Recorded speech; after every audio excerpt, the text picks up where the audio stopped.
Hello friends, welcome back to my channel exam लोग, जहां आज मैं लेकर आया हूं UP polytechnic second semester examination के computer science and engineering branch के एक बहुत ही इंपॉर्टेंट सब्जेक्ट जिसका नाम है BEE basic of electrical and electronics engineering. और फ्रेंड्स, यहाँ मैं इस सब्जेक्ट के सभी चैप्टर्स का फुल कॉन्सेप्ट पढ़ा रहा हूँ।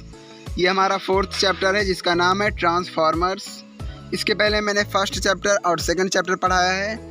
थर्ड चैप्टर हम इस लेक्चर के बाद कवर करेंगे, जो है AC फंडामेंटल्स। उसको हम लोगों ने अभी छोड़ दिया है, उसको इसके बाद हम डिस्कस करेंगे। लेकिन हमारा पहले ट्रांसफार्मर्स बहुत इंपॉर्टेंट है, इसमें से बहुत सारे क्वेश्चंस पूछे जाते हैं, तो इसीलिए हमने पहले इसको लिया है।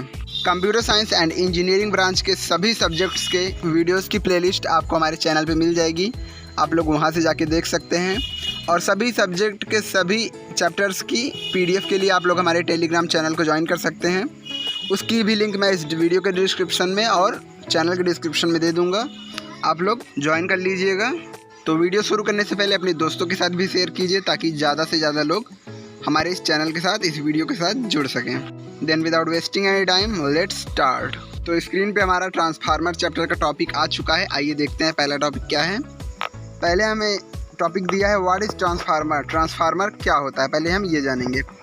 तो इसकी डिफिनेशन दी है, a transformer is a static device which is used to convert high alternating voltage to a low alternating voltage and vice versa keep the frequency same. ये तो हो गया इंग्लिश मीडियम वालों के लिए। अब हिंदी मीडियम वालों के लिए, ट्रांसफार्मर जो होता है वो हमारा हाई वोल्टेज को लो वोल्टेज में और लो वोल्टेज को हाई वोल्टेज में कन्वर्ट करता है। और ये हमारा अल्टरनेटिंग करंट होता है इसमें ट्रांसफार्मर में, इसलिए यहाँ अल्टरनेटिंग वोल्टेज होता है। इसका मतलब है फ्रेंड्स, ट्रांसफार्मर में प्रत्यावर्ती धारा का यूज किया जाता है, निर्दिष्ट धारा का यूज नहीं किया जाता है। मीन्स AC का यूज किया जाता है, DC का यूज नहीं किया जाता। ये क्वेश्चन आने की बहुत ज़्यादा से ज़्यादा संभावना है फ्रेंड्स। इसको आप लोग ध्यान में रखिएगा कि हमारा जो ट्रांसफार्मर होता है उसमें AC यूज किया जाता है। आइए इसके आगे देखते हैं क्या है हमारा टॉपिक। इसके बाद फ्रेंड्स हमारा प्रिंसिपल ऑफ ऑपरेशन दिया है। मीन्स जो हमारा ट्रांसफार्मर होता है वह कौन से सिद्धांत या प्रिंसिपल पर कार्य करता है। तो आइए इसको देखते हैं। Transformer works on the principle of mutual induction of two coils. When the current in the primary coil is changed, the flux linked to the secondary coil also changes. Consequently, an EMF is induced in the secondary coil. इसका मतलब है friends, जो हमारा transformer होता है वो mutual प्रेरण के सिद्धांत पे कार्य करता है। और इसमें 2 कॉइल्स होती हैं और इसमें दिया है when the current in the primary coil is changed.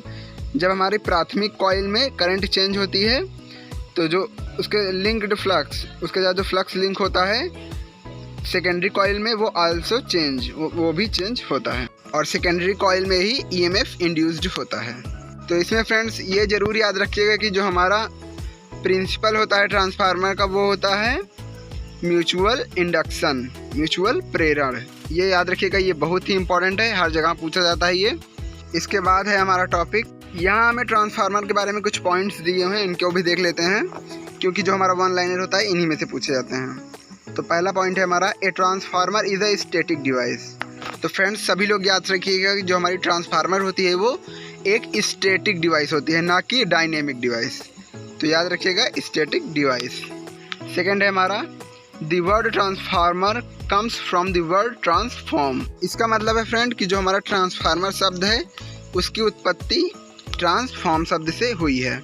हमारा थर्ड पॉइंट है, transformer is not an energy conversion device, कि हमारा ट्रांसफार्मर एनर्जी कन्वर्जन नहीं करता है, but it is a device that changes AC electrical power at one voltage level into AC electric power at another voltage level through the action of magnetic field, but with a proportional increase or decrease in the current ratings without a change in frequency.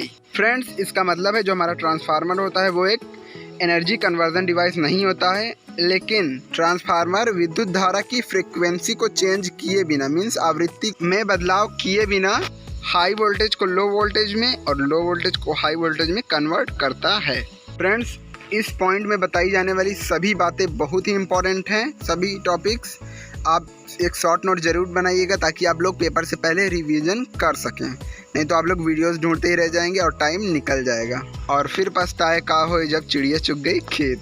तो ऐसी हालत ना हो friends, इसलिए notes ज़रूर बनाइएगा। तो देखते हैं last point, it can be either to step up और स्टेप डाउन। मतलब जो हमारा ट्रांसफार्मर होता है वो स्टेप अप भी हो सकता है और स्टेप डाउन भी। इसको हम लोग हिंदी में कहेंगे ऊंचाई या अपचाई। ये दोनों फ्रेंड्स हमारे ट्रांसफार्मर के मेन टाइप्स हैं। इसके अलावा भी बहुत सारे टाइप्स हैं, तो आइए उनको भी डिस्क्राइब करते हैं, देखते हैं कि कौन कौन से टाइप हैं, किस किस बेसिस पे। तो चलिए देखते हैं। देखिए फ्रेंड्स, ये है टाइप्स ऑफ ट्रांसफार्मर्स। इसमें हम लोग ट्रांसफार्मर को 3 बेसिस पे इसका टाइप डिफाइन करेंगे। पहला बेसिस है बेसिस ऑफ कंस्ट्रक्शन, दूसरा है बेसिस ऑफ बाइंडिंग और तीसरा है basis of coolant material used. तो हम लोग पहले बेसिस ऑफ कंस्ट्रक्शन देखेंगे। यहाँ पर फ्रेंड्स हमारा बेसिस ऑफ बाइंडिंग ही ज़्यादा इंपॉर्टेंट है, लेकिन हम लोग सभी का देखेंगे। तो पहला चलते हैं, देखते हैं बेसिस ऑफ कंस्ट्रक्शन। इसमें 3 टाइप्स हैं, core type transformer, shell type transformer और स्पाइरल कोर ट्रांसफार्मर। डिफिनेशन भी मैं आप लोग को बताऊंगा, लेकिन पहले हम सभी का देख लेते हैं। बेसिस ऑफ वाइंडिंग में है step up transformer, step down transformer and isolation transformer. और अब हमारा तीसरा है basis of coolant material used. इसमें भी 3 है, देखते हैं। Oil field self cooling, oil field water cooling and air blast. तो फ्रेंड्स ये रहे हमारे टाइप्स ऑफ ट्रांसफार्मर्स। अब हम इसके सभी टाइप्स को 1 बाय 1 करके डिफ़ाइन करेंगे। तो पहले हम लोग बेसिस ऑफ कंस्ट्रक्शन को डिफ़ाइन करेंगे, तो वीडियो में बने रहिए लास्ट तक। चलिए देखते हैं क्या है। तो ये रहे हमारे बेसिस ऑफ कंस्ट्रक्शंस के तीनों टाइप। पहला है कोर टाइप ट्रांसफार्मर। यहाँ इसकी फ़ोटोज़ भी लगी हैं, तो आप लोग देख सकते हैं कि कैसा होता है कोर टाइप ट्रांसफार्मर। इसकी डिफिनेशन है the core has 2 limbs, the windings are wounded on 2 limbs of the core material।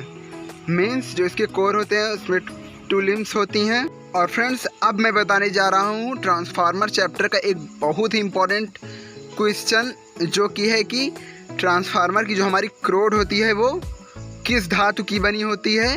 ये क्वेश्चन बहुत बार पूछा जा चुका है और इसके आगे भी पूछा जाएगा। ये क्वेश्चन पूछने की 90% संभावना है। तो इसका आंसर हो जाएगा नर्म लोहे की क्रोड होती है, पतली पतली बनी होती है ये, और ये नर्म लोहे की होती है। फ्रेंड्स याद रखिएगा, सिर्फ लोहा नहीं, नर्म लोहे की क्रोड होती है ये। इसको अपने नोट्स में ज़रूर लिख लीजिएगा क्योंकि यही आने वाला है पेपर में। दूसरा है हमारा सेल टाइप ट्रांसफार्मर। इसकी डिफिनेशन देखते हैं। Its core has 3 limbs and 2 windows, both the windings are wounded on the central limbs, one over and other। इसका फिगर फ्रेंड्स बना है, सेल टाइप लिखा भी है, आप लोग देख सकते हैं। आप लोग को देखने से आसानी से समझ में आ जाएगा। थर्ड है स्पाइरल कोर ट्रांसफार्मर। इसकी डिफिनेशन है the core constructed is similar to wheels of spokes, the windings are wounded these spokes like structure. इसका भी फिगर बना है, आप लोग देख सकते हैं। हम लोग और बाकी टाइप्स देखेंगे जो बहुत इंपॉर्टेंट है। बेसिस ऑफ वाइंडिंग्स, तो इसमें हमारा 3 होता है, step up, step down and isolation transformer. हम लोग स्टेप अप देखेंगे। फ्रेंड्स मैं इसको आपको बोल के समझाऊंगा तो आपको ज़्यादा समझ में आएगा, क्योंकि अगर सिर्फ लिखा होने से समझ में आने लगे तो पूरी किताब भी हमारे पास है लिखी, तो हम लोग आसानी से ना समझ लें। तो आइए मैं बताता हूँ। जो हमारा स्टेप अप ट्रांसफार्मर है फ्रेंड्स, ध्यान से सुनिएगा।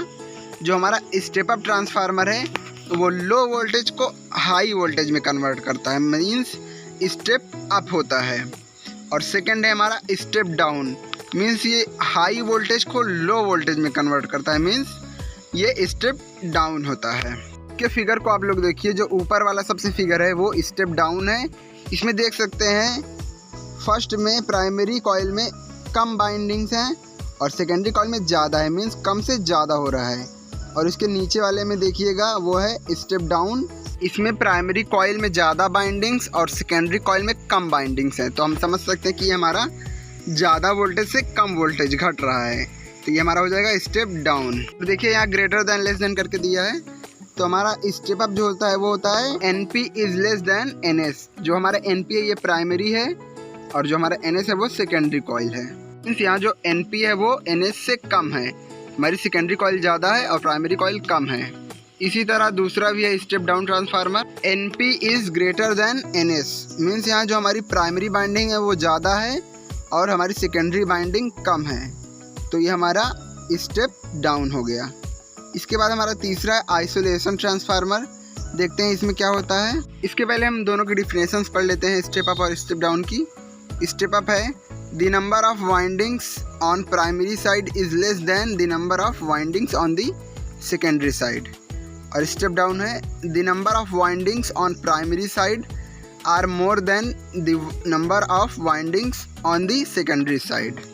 इसके बाद तीसरा है isolation transformer, the number of windings on primary side are equal to the number of windings are secondary side. तो इसका हो जाएगा NP is equal to NS, क्योंकि जो हमारी प्राइमरी साइड और सेकेंडरी साइड में जो हमारी वाइंडिंग्स होती हैं कॉइल में वो सेम होती हैं। तो आई होप आपको ये टाइप्स अच्छे समझ में आ गए होंगे, और आपके जो डाउट्स हैं आप लोग कमेंट में बताइएगा, मैं उसको भी क्लियर कर दूंगा। इसके बाद है हमारा टर्न्स रेशियो। इसका रेशियो दिया है, तो इसका जो रेशियो होगा number windings in secondary number windings in primary is equal to voltage in secondary upon voltage in primary, means VS upon VP is equal to NS upon NP, जहाँ VS हो गया voltage of secondary coil, VP हो गया voltage of primary coil, और NS हो गया number of windings in secondary coil, और NP हो गया number of windings in primary coil. तो ये इक्वेशन आप लोग जरूर याद रखिएगा। अगर हमको VS पूछे और सब का मान दिया रहेगा तो हम लोग VS का मान निकालेंगे, तो हो जाएगा NS upon VP is equal to NP, means तिरछा गुणा हो जाएगा, तो VP नीचे वाला ऊपर चला जाएगा उधर NS की तरफ। इसी तरह हम किसी का भी मान निकाल सकते हैं। आई होप आप लोग समझ सकते होंगे। और इसके बाद हमारा जो टॉपिक है उसको चलिए देखते हैं। इसके बाद हमारा ट्रांसफार्मर लॉसेज है, कि ट्रांसफार्मर जो हमारी हानियाँ होती हैं। तो generally there are 2 types of losses. हमारी 2 लॉसेज होती हैं। जो पहले होती हैं वो है आयरन लॉसेज और दूसरा है कॉपर लॉसेज। आयरन लॉसेज है अकर इन कोर पैरामीटर्स और कॉपर लॉसेज है अकर इन वाइंडिंग रेजिस्टेंस। ये दोनों लॉसेज याद रखिएगा, बहुत इंपॉर्टेंट हैं। इसके बाद हम लोग नेक्स्ट पे चलेंगे। आप फार्मूला दिया, पर फार्मूला ज़्यादा इंपॉर्टेंट नहीं है, तो हम नेक्स्ट पे चलेंगे। आप लोग फिर भी लिख लीजिएगा, याद कर लीजिएगा। और फ्रेंड्स, इसके बाद हमारा चैप्टर 4 ट्रांसफार्मर का लास्ट टॉपिक है applications of transformer, means transformer का क्या यूज़ है, क्या हम लोग इसका यूज कर सकते हैं। तो आइए देखते हैं इसके एप्लीकेशंस क्या क्या हैं।